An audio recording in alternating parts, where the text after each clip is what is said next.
Live from the Washington, D.C. area, it's the Inside Scoop, Emerald Planet. All the ecology news that our viewers want to know. Now, here's your host, Executive Director of the Emerald Planet, Dr. Sam Lee Hancock. Hello and welcome to the Emerald Planet as we come to you from Washington, D.C. and the United States as we look around the globe in 144 different nations, looking for the 1,000 best practices, the technologies, the services, and the products that are making a difference as we move through the 21st century. And as we add 2 billion new people to the planet, so we have a total of about 9 billion by 2050, how are we going to be able to provide the water, the food, and the energy that's going to be needed so that these people actually have an increased quality of living and not just exist on the planet in a subsistence mode? And we have someone who's been working on that industry-wide throughout the United States and actually around the globe. And she's coming to us all the way from the Midwest. Lisa Daniels is the Executive Director and founder of an organization called Windustry. And Lisa, welcome to the Emerald Planet. Well, thank you. It's nice to be here. Well, you're doing wonderful work, and thank you for all the work that you're doing through the renewable energy technology exhibitions and conferences around the United States and actually internationally too, and also to be a leader in wind energy around the country. So tell us a little bit about this name that you've developed called Windustry. Set it out there in a minute. Sure. Windustry is a nonprofit. We work nationally within the U.S., but we also have a very robust website with lots of resources on it, and that's open 24/7 for anybody who wants to go there. Windustry has been a long, steady voice for wind energy that is developed from the local perspective, from the local community or local landowners or a public or private entity. What we saw was that wind energy is new to everybody. Nobody really grew up with these modern wind turbines that we're seeing now. So people needed to learn about it. And at the very get-go, at the front end of this of wind energy development, probably 15, 20 years ago, there wasn't a whole lot of resources out there for people at the local level who were people were knocking on doors in the rural environment and in rural communities and asking to lease agricultural land for putting wind turbines on their property, and not many people knew about what to expect. So we put together quite a bit of information so that people could make better decisions on their own. Well, we're going to bring up your logo. It's very nicely done. It's very simple, clean, and really projects what you're all about as far as your organization is concerned. But tell us a little bit about your approach and what resources are you bringing to bear to allow people to know more about the wind industry within the United States. And in this map, what does all this really mean as far as the number of projects that are going on and possibly even the growth in the industry itself? Well, Windustry works with rural communities and anybody who is interested in learning more about what the promise of wind energy is all about. Whether they want to learn about the economics or about what to expect if they lease their land to a wind developer, or what to expect if they want to begin to market the resources of their community to put their own wind energy project together on a community basis or a local level. And what we're seeing is that there's a lot of interest.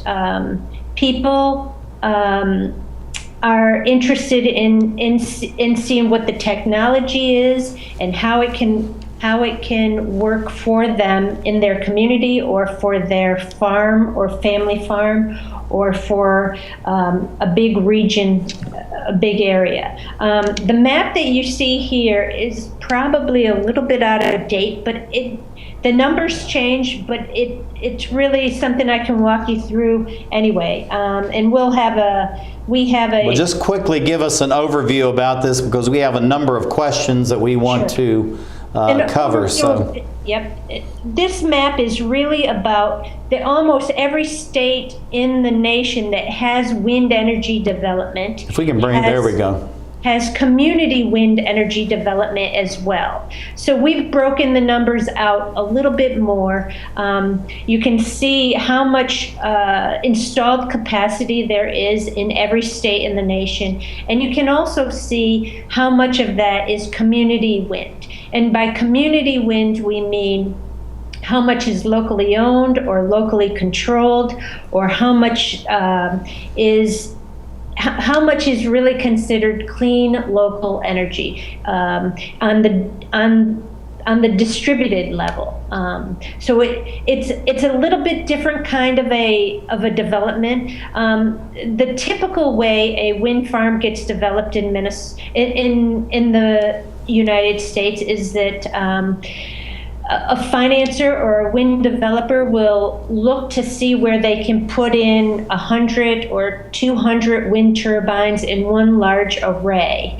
And then that's financed all together in one big chunk, or one big grouping. And there's huge economies of scale for the transaction costs and for the financing and for the wind turbines themselves, for the purchase of the wind turbines.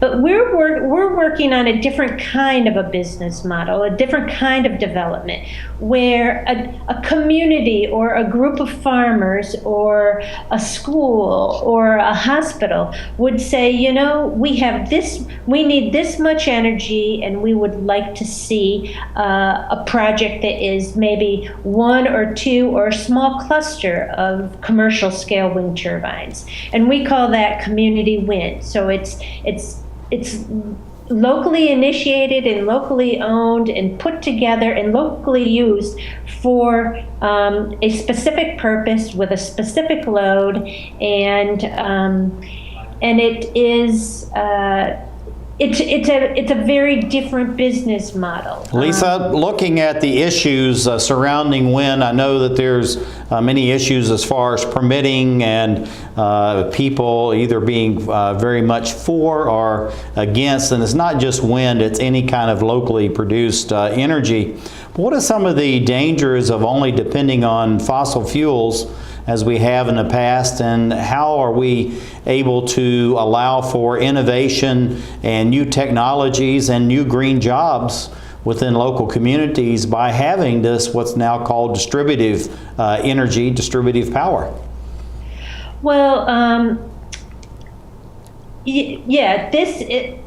fossil fuel is good. It's gotten to us to where we are as a society today. I will say that there are some issues with fossil fuels. The issues are that there are emissions and pollutants, and there are costs that are not included in the cost of the electricity that comes to your meter, and those costs have to do with the health of the communities and the environment of the planet itself, the global issues of climate change.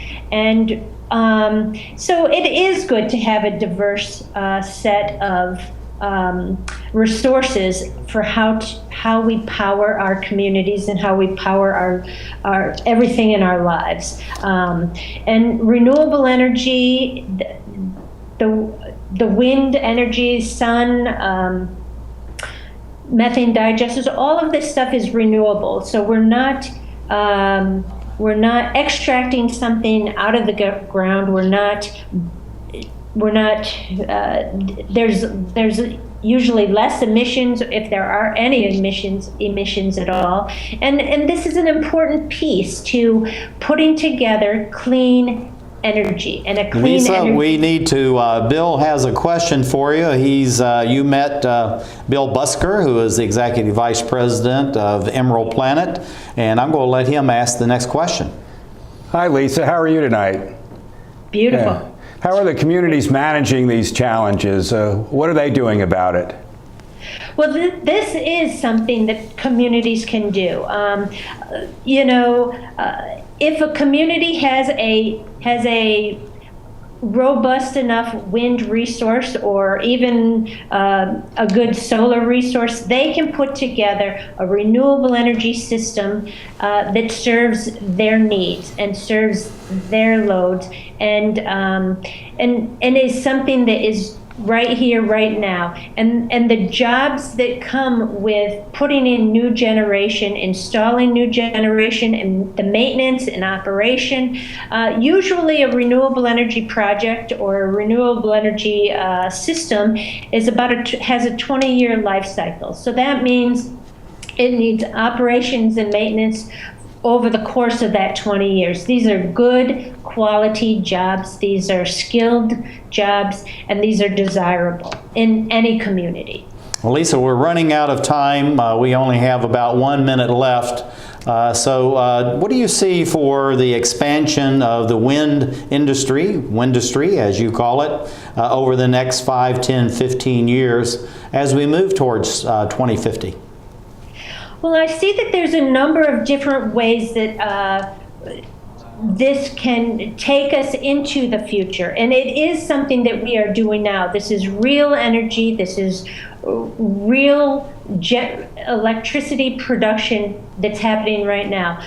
We're seeing that there's a lot of need, especially with electric cars coming along. Then, we'll want cleaner sources of electricity so that we're not just transferring our dependency for transportation from oil and gas to coal and nuclear fuels or whatever. We want that to be transferred to renewable energy. Okay, well, Lisa Daniels, the Executive Director and Founder of Windustry, thank you for being with us, and we'll have further conversations.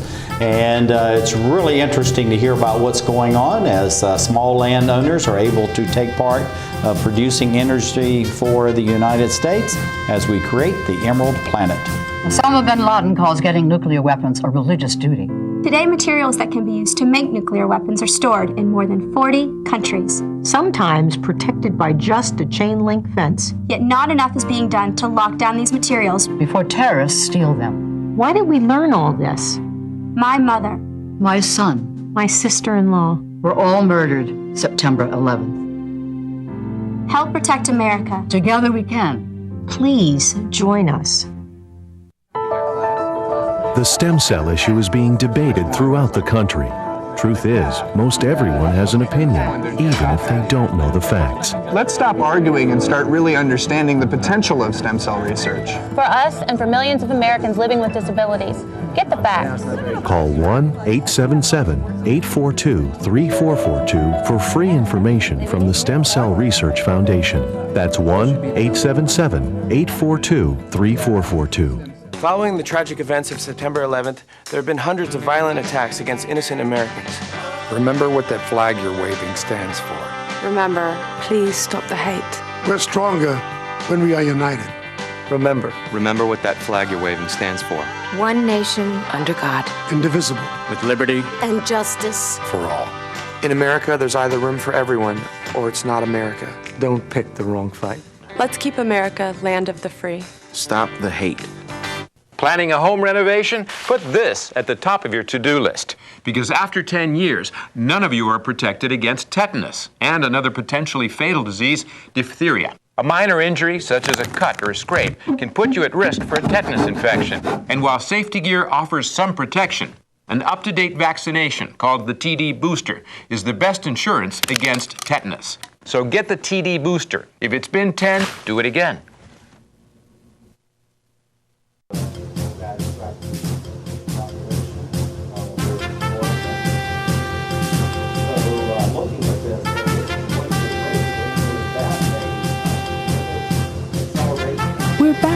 to the Inside Scoop Emerald Planet. Here again, your host, Dr. Sam. Hello, welcome to the Emerald Planet as we look around the globe in 144 different nations, looking for the 1,000 best practices, the technologies, the services, and the products that are going to be useful to bring about a better quality of life, to provide the basic infrastructure, and also to produce the food, the water, and the energy that are going to be needed as we go to 9 billion souls on planet Earth. And as planet Earth moves through the universe and we keep adding more and more people, how we're going to be able to harness the energy that we have around us, those renewables, the sun, the wind, the waves, and all the other energy is there so that people actually have an increased quality of life and not just exist. And we have someone who's leading the industry in all of this as far as the renewables, specifically in wind, is Lisa Daniels. She is the Executive Director and founder of what's called Windustry, the wind industry. A very catchy name. And Lisa is coming in by Skype. And then sitting right beside me is William S. Busker, who is the Executive Vice President of Emerald Planet, and he's here in case we lose Lisa by Skype. And Lisa, welcome to the Emerald Planet. Well, I'm very happy to be here having this conversation with you. You're doing a wonderful job, and just give us a quick overview, because as you know, this segment is its own independent show. What is Windustry? And then we're going to get into what makes wind so attractive as an economic development tool, as a way for local governments to expand their tax revenues, and also how that people themselves become more independent as far as their own energy within their local communities. But what is Windustry?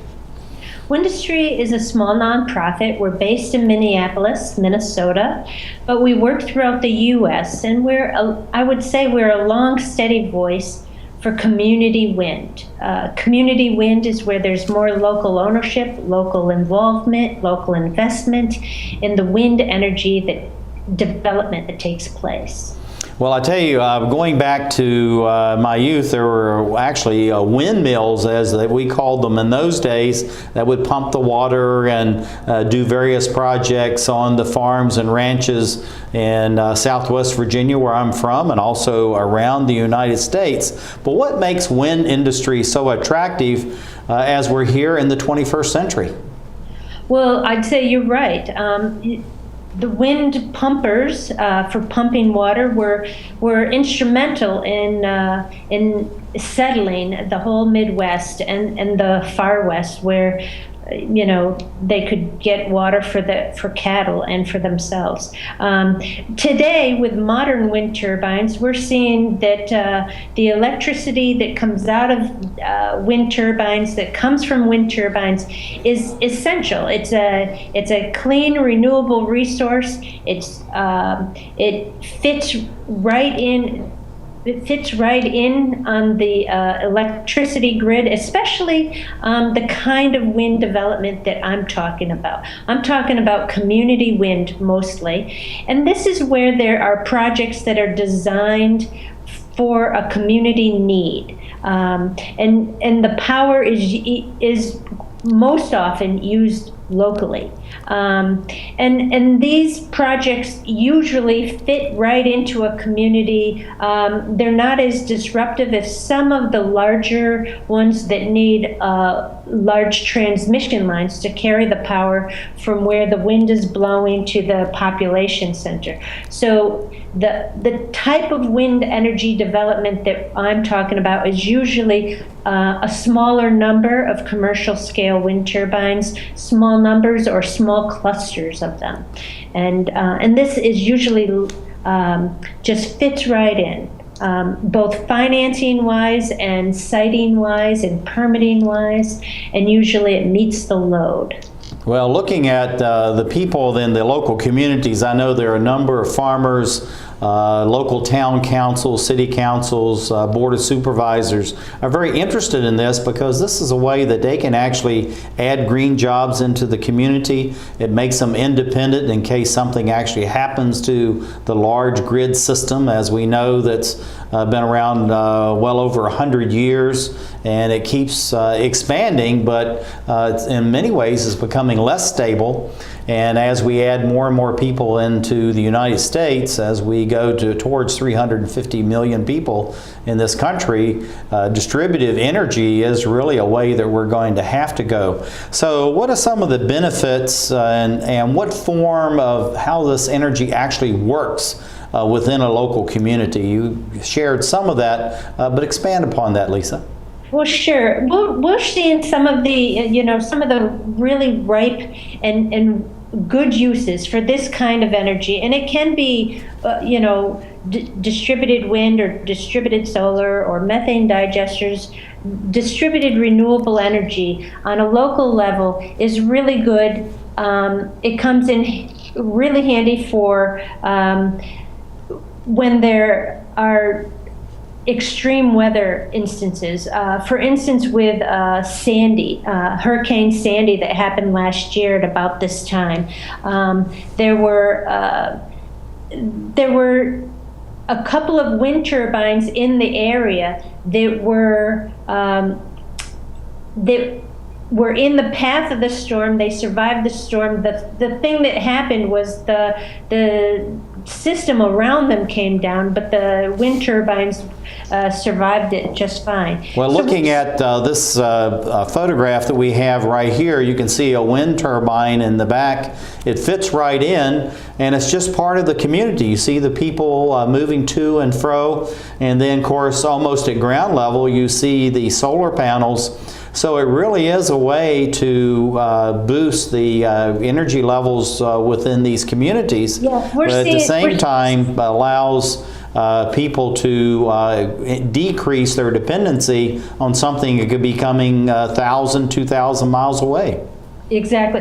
The picture that you're looking at is a festival in Minnesota. We have the Minnesota State Fair, and this is an event that we put everything on display for the general public once a year for 12 days. And so we're sharing information there. But also, we're seeing that wind energy really comes in handy, community wind comes in handy for energy security, for environmental stuff, for the local economy, not just the land that you're leasing to put the wind turbines on, but also the tax payments to the community, and also the direct and indirect and induced jobs and income that come into the community, because you're keeping those energy dollars local. You're using a local resource, you're not buying a fuel that has to be imported,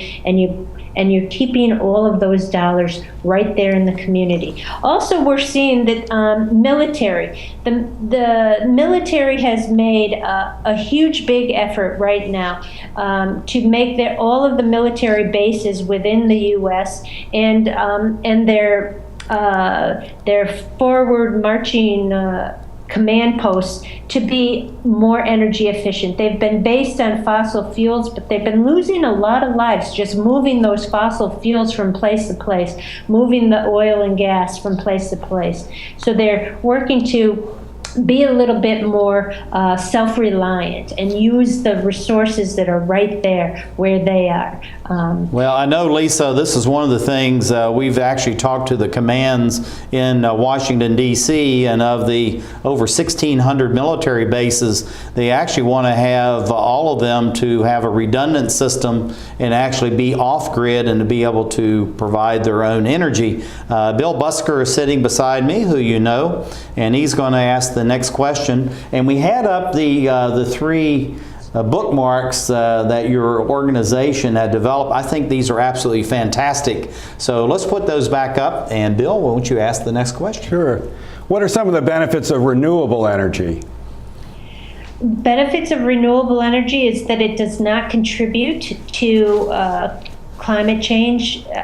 climate change gases, it is renewable in the respect that as long as the sun shines, the wind will blow, and we'll have this source of energy. It's undepletable.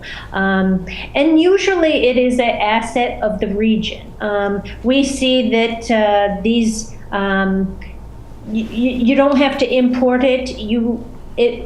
If it's developable right there, it's an asset of that geographic region. It keeps those energy dollars in the region and in the state, and you can recycle them for other things with the spending and keeping that piece local. The jobs, there are good quality jobs for all of these technologies, and not only are there boots on the ground that have to put these projects together, but there's also the operations and maintenance. The life cycle of these projects is usually 20 to 30 years, so that's a long-term, stable revenue source and income stream for good jobs in the community. We're going to lose you, Lisa, in just a few, less than about 60 seconds. Where do you see the development for your own association, say, over the next 5, 10, 15 years? Not just the industry itself, but your association. Well, sure. Those posters that you displayed, that was early on. Those were our invitations to rural landowners and farmers and ranchers to get involved with this, because that's where wind energy can be developed, is on the rural landscape. We see this as machines, and as the development of this technology gets more efficient, it can fit. It gets higher in the air and can grab the wind resource, harvest it at a more efficient level. We see that these machines can get installed in more and more variety of places. Wastewater treatment facilities, clean water, to produce clean water for communities. Lisa, we're going to lose you. Thank you for being with us. This is Lisa Daniels, who is the Executive Director and founder of what's called Windustry, and thank you for being with us. A marvelous job, and thank you for the explanation. And thank you for being with us as we look at all the alternatives as far as renewable energy is concerned, as we create new green jobs, a new tax base, and opportunities as we create the Emerald Planet.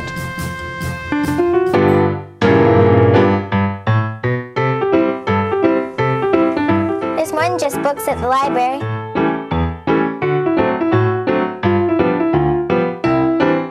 There's more than just books at the library. Excuse me. There's more than just books at the library.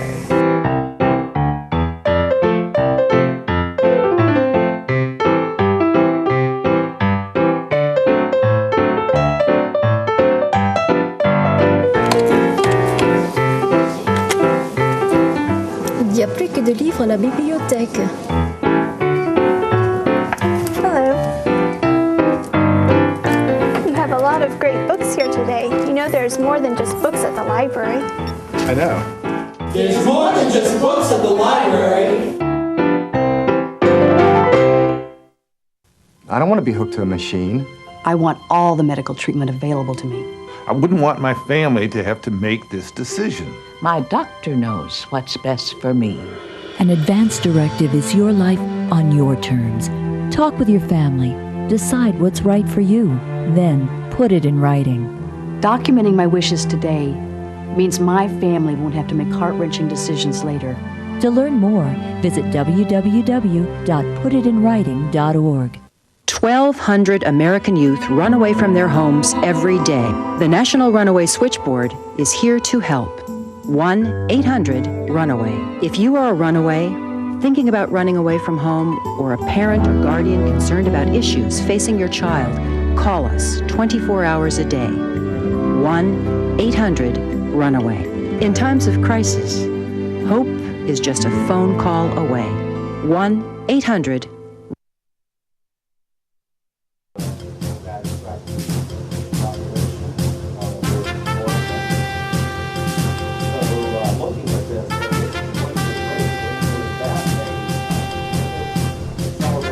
We're back to the Inside Scoop Emerald Planet. Here again, your host, Dr. Sam. Hello and welcome to the Emerald Planet as we're looking around the globe for the 1,000 best practices, the technologies, the services, and the products that are going to make a difference as we go to a planet with 9 billion people. Also at the same time, we're rapidly urbanizing. So we have a planet that's going from about 54% to over 80% of the people will be living in high concentrated urban areas, most on the seacoast around the world, but also larger cities expanding across the face of their various nations. And we have someone who's been working on this where small landowners, businesses, even local governments and school divisions can produce their own energy and take their dependency off the grid while keeping and refunding money back into the community, expanding the local tax base for governments. They're providing all the infrastructure that is needed, and at the same time to improve the quality of life regardless of the socioeconomic background of the nation itself. This is Tal Mamo, who is the co-founder and president of what's called United Wind. And Tal, welcome to the Emerald Planet. Thank you very much. Great to be with you. I'm glad to have you, and you're doing great work. And your emphasis on working on these small landowners, regardless of ranchers, farmers, small business people, even local school divisions and governments, it's really something to be admired. So tell us a little bit about the mission and the vision of United Wind. Sure. United Wind was founded really on the idea of making renewable energy affordable and accessible to the masses. So we're working with rural property owners to help them save money on their energy bill. Day one, they don't have to wait for a return on investment. They can start saving as soon as we start working with them. And we do that by installing a small-scale wind turbine on their property and generating clean and renewable energy by wind. Well, I think it's something, again, we said it's to be admired to take the initiative to do this. I know that you've had a number of organizations and companies over the years that really has led you to this. So what is the significance of your business model to allows you to not only provide the technologies, which many companies are doing, but you're also providing the financing, which is just critically important to small landowners and local governments to be able to go into this and also to allow them to be more independent from a very vastly expanding and oftentimes faraway grid. Yeah, that's right. So I've been in the wind industry for about 13 years.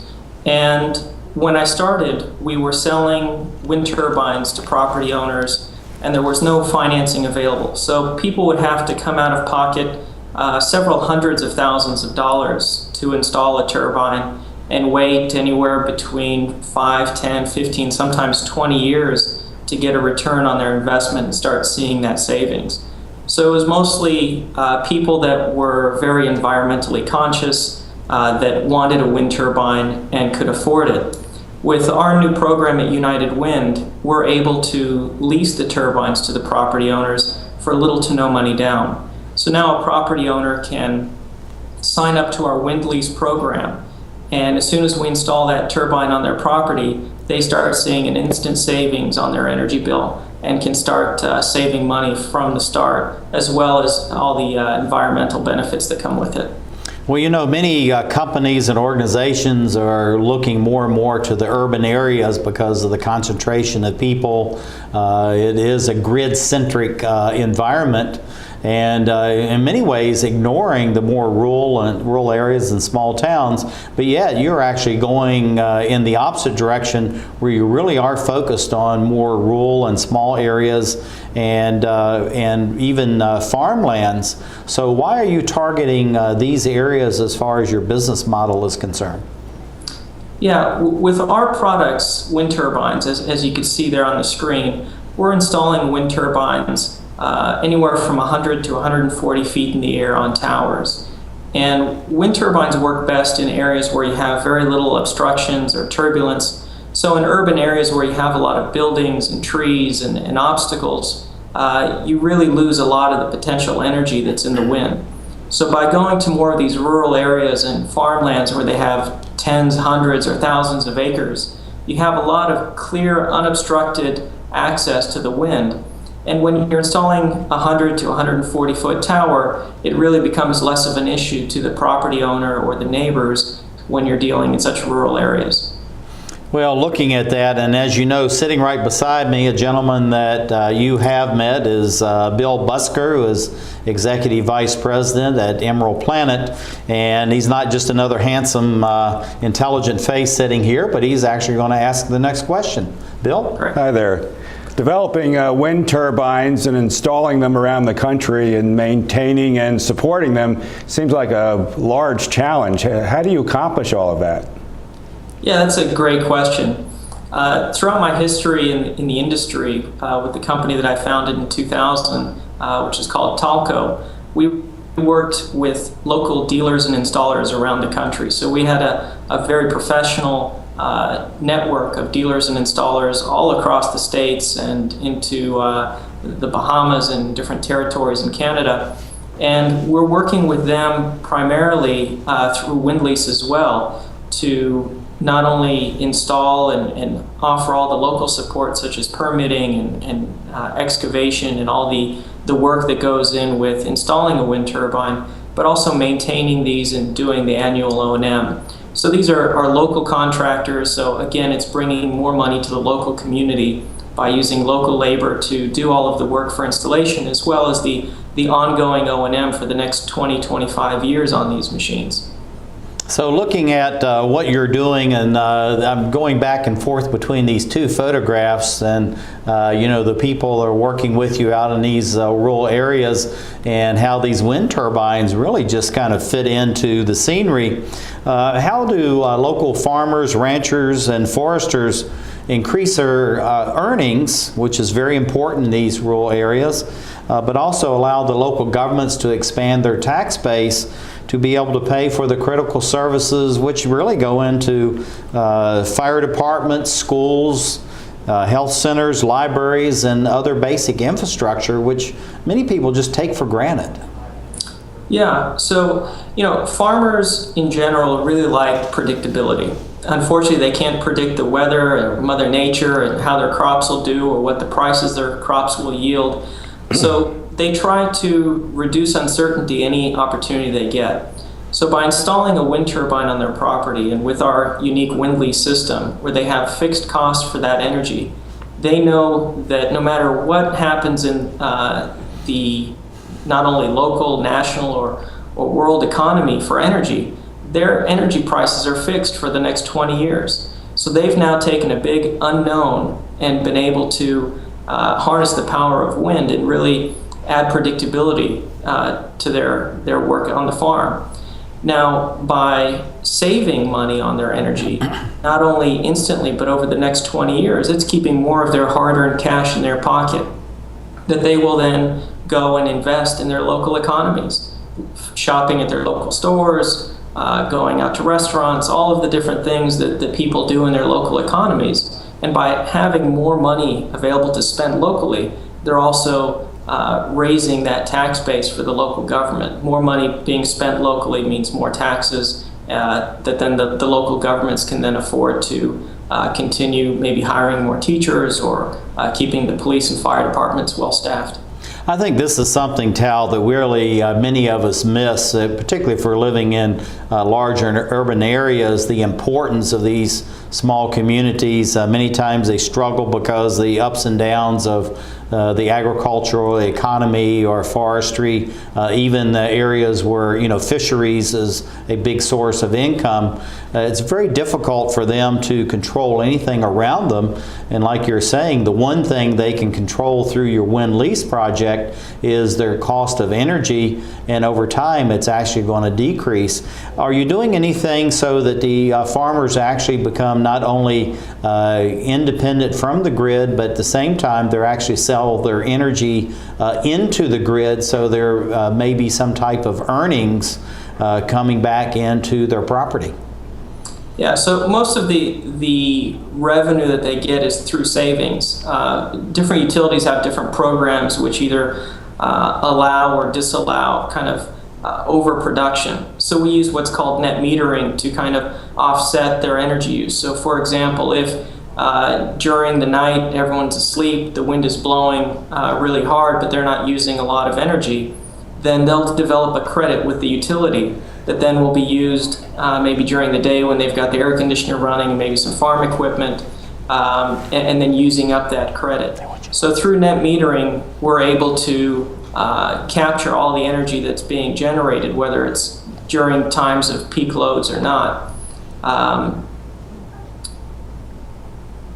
Well, looking at the farmers and again to bring stability to their lives and to their pocketbook and being able to take care of their families, what is one or two suggestions? We only have about a minute, Tal, so this needs to be quick, that you have for the landowners to think about as far as maybe looking at a wind lease type of project? Sure. I would recommend anyone who's interested going to our website, which is unitedwind.com. We have a very easy to use tool right on the home page that they can simply put in their address, and the tool will tell them whether they're in a good wind site or not. Really, the most important resource is to have wind, and not every property owner has a good wind resource. But this is a quick and easy way for property owners to see if this is right for them. We want to make sure that if we're installing a turbine, it's going to work for them and generate the energy needed, and that all depends on the wind resource. So it's a quick and easy tool to find out if wind lease is right for you. What is the website that you have for United Wind, Tal? Sure, it's www.unitedwind.com. Okay, you want to do it one more time? Sure, www.unitedwind.com, and we have the tool right on the homepage there. It's free and doesn't collect any personal information. People could just test it, put in their address, and see if wind is right for them. Well, thank you very much. Tal Memo is the founder and president of United Wind, is coming to us by Skype. And thank you, Tal, for sharing with us about what's going on within the industry and also how this wind lease project works. This is something that we want to bring to our audiences around the globe so they have alternatives as far as their power, income, and expand the local tax base as we create the Emerald Planet. She's had more than a dozen fractures. And in the next few years, she faces 2 major surgeries to strengthen her fragile bones. She's only 10 years old. Most people don't worry about fragile bones until late in life. For those with osteogenesis imperfecta, brittle bones are a concern throughout their lifetime. Find out how you can strengthen this child's future. Diabetes is a killer. After I was diagnosed, I didn't feel sick, so I didn't listen to my doctor. Then it struck. I had a heart attack, then a stroke, and I was only 49. Most people with diabetes also have high blood pressure and cholesterol, which can cause severe heart damage. In fact, 2 out of 3 people with diabetes die from heart disease or stroke. Don't let diabetes destroy your life. Call for your free diabetes survival guide. Choose to live.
We're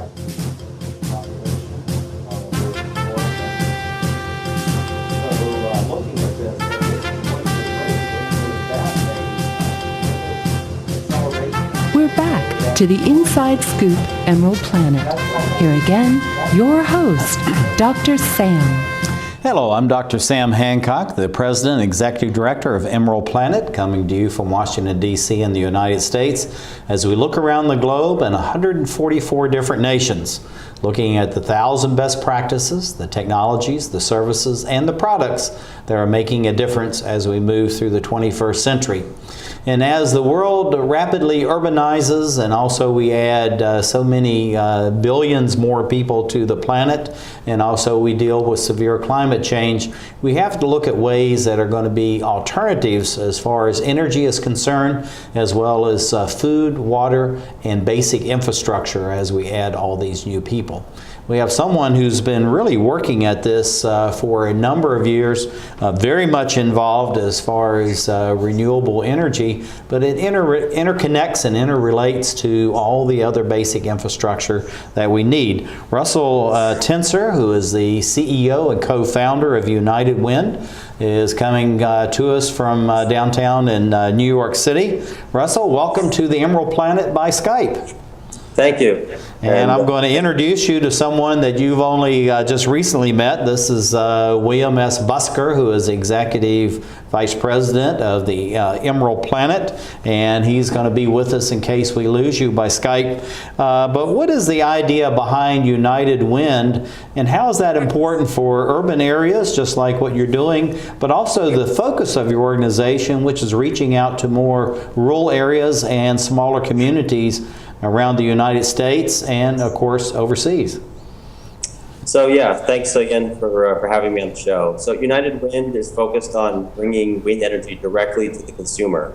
Most of our clients are in more rural areas where they have the land resource and they have the wind resource, obviously, so that they can harvest that energy and then use it to power their own home or their business or their farm or whatever is happening on the property. And so typically, if you're buying power through the utility, it's being produced very far away, and it goes through the entire infrastructure before you get to buy it and use it, and it's a bit inefficient. So if you can just use the wind energy on your property and directly power your home or your business with that, it just makes a lot more sense. And now we can do it in a way that's affordable. Now we're going to bring up this map here, and we want to spend just a little time on this, Russell, if you don't mind, so we can share what this is all about as far as the wind industry specifically, but also I know in your background you have a lot of knowledge of renewables in general. So share what this is about and the importance of it, both from the economy and also the environment. So yeah, I think you're looking at states where wind energy has been more prevalent over the years and where the resource exists. It's a map published by NREL, which is a part of the Department of Energy. And so with our company, we're focused on states where we've got the right mix of wind resource, energy prices, and local favorable policies for permitting and incentives that make our projects work. And we work in the Northeast. As you can see, that's a pretty popular area for wind, utility scale as well as distributed, as well as on the West Coast, California up to Washington State. Well, looking at this map, and this is done by NREL out in Colorado, which is one of the national laboratories. Why is this so important for people to understand why wind should be part of the mix and how that can actually contribute not only to reducing the impact on climate change, but also can bring about increased green jobs and expand the economies in these more rural areas of the United States, but also it could be in India, China, South Africa, Russia, any country around the globe that have rural areas and need to expand the economic base. It's very true. It's really just common sense stuff. I mean, most of the people who own these properties across the country and across the world, as you say, that have the land resource, that have wind on the property, they know they have the wind resource. They can feel it every day. And it's just common sense, really, to be able to take that energy and transform it into electricity right on site. The barrier has been, it's been expensive, it's been complicated, and what we do at United Wind is simplify the whole process to make it a no-hassle, affordable wind energy for the property owner. It just makes sense. And as you said, it also creates local jobs for installation and maintenance of the equipment. We happen to buy most of our equipment from North America, so it's either American made or North American made. So yeah, we're helping the local economies with local green jobs. We're empowering the local property owners to harvest that wind energy and do something that makes sense, which is save money using their own energy. Now, I've heard different statistics. I know that some of the statistics that over 70% of the equipment that's being manufactured, erected, installed in the United States actually comes from within the country. And I heard another statistic that was almost at 91%. So regardless, that's still a very high percentage in today's interconnected and global marketplace that you would have that focus. And my understanding is that the components and everything that goes into wind industry is actually, there's increasing amount of manufacturing. So why is that the case where you have increased manufacturing and development back within the country where many other industries are moving offshore, outsourcing in countries around the globe? Yeah, that's a great question. And basically, when it comes to wind energy, you've got a mechanical device that needs to be supported by an installer and by the manufacturer. And if we were buying products from overseas, let's say from Asia, for example, and we were having trouble with the turbine, it would be difficult for us to get support from the manufacturer. And traditionally, that's been the case. With solar, it's a little bit easier and other technologies to buy from, from Asia or another country because they know how to service the equipment on site. But for wind, it's important to have a trusted local, reputable manufacturer that you can rely on to support the projects. And that's frankly the reason that we focused on buying local and using trusted, reputable manufacturers based in the U.S. or locally. Well, I think this photograph says it all, where you have this rural area, a family outside enjoying nature, and you have this wind turbine right in the background, and everything seems to fit very nicely. And as you know, Russell, I travel extensively overseas, and you see these now all over Europe and many places in Asia, even in Africa and South America, and they really do blend in very nicely. But Bill Busker is going to ask the next question, and he's here, as you know, in case we lose you by Skype, but we're glad we're keeping you. And Bill, the next question? Sure. What is United Wind's market position vis-a-vis the other renewable energy sectors? So in terms of the market, we're focused on a different side of the market. So typically we compete with, let's say, renewables like solar energy or geothermal. And with wind, we have a very specific market. It's those who have wind energy, enough wind resource on their property, as well as they have the land resource. So that's a very specific segment of the population of properties. And there's really not a very high correlation between those properties and ones that work for example, solar. So we've got kind of a wide open market opportunity when it comes to small scale or backyard wind. And yeah, we're kind of the leading company at this point that's enabling those property owners to produce their own electricity using their own wind. And I think it's a wide open opportunity for us. Well, looking at it, these are just absolutely great scenes, and going from my youth, I certainly identify with a lot of the photographs we've seen. But looking at wind industry, you've really shared some of this, but looking at this scene and what people are gaining and understanding from using wind, how is this really probably one of the better strategies as we move forward through the 21st century to harness more and more of the wind to use as a renewable source? Yeah, no, that's right. And again, I'll go back to saying that this is like a common sense solution that people can understand very easily. You look at the images, you understand it. People have property, they have wind on the property, and if you have a solar resource, it makes sense to harvest that if you can do it for the right price. And up until very recently, it's been expensive to harvest that wind resource if you had it. And with United Wind, we established some new financing vehicles and capabilities to make this affordable and easy and hassle-free. And so now that that's the case, you're right, this is just a common sense solution. And we expect people to be adopting it rather quickly. What do you do when you're sitting down with the farmer, the rancher, the forester, and you're talking to them about their wind that they have in their own local area and why should they do it? How does that financing actually work? And what kind of obligation do the local landowners have to United Wind and over the 20 years of what you call a wind lease? Yeah, so the financing is very straightforward and simple. We've kept it so that we do all of the work and the customer just gets all of the benefit. And basically the benefit is in the form of savings on their utility bill. So let's say today the customer is paying 15 cents per kilowatt hour. And so we'll come in and based on the wind resource at the site, we'll determine how much we can save them. Maybe it's 10%, 20%, 30% on their monthly utility bill starting month 1 over 20 years. And United Wind takes care of the financing, so we have our own investor partners who buy the equipment, who take all the revenue streams and the tax benefits and enable the project to happen. And then we take care of all of the maintenance and the installation and the insurance and anything that would affect the turbine. And so the customer really just has to enjoy the savings from the project. And how much they save is really dependent on how much wind they have. So we have systems and software that can determine which site saves more, which one saves less, and who can save it all. And basically, anyone who's interested can visit our site and pop in their address and get a quick check to see if the wind is good at their site. And if it is, it could be a great opportunity to save money on site. Well, we're just about running out of time, and we only have about 1 minute, Russell, so this will have to be almost the proverbial fast and furious.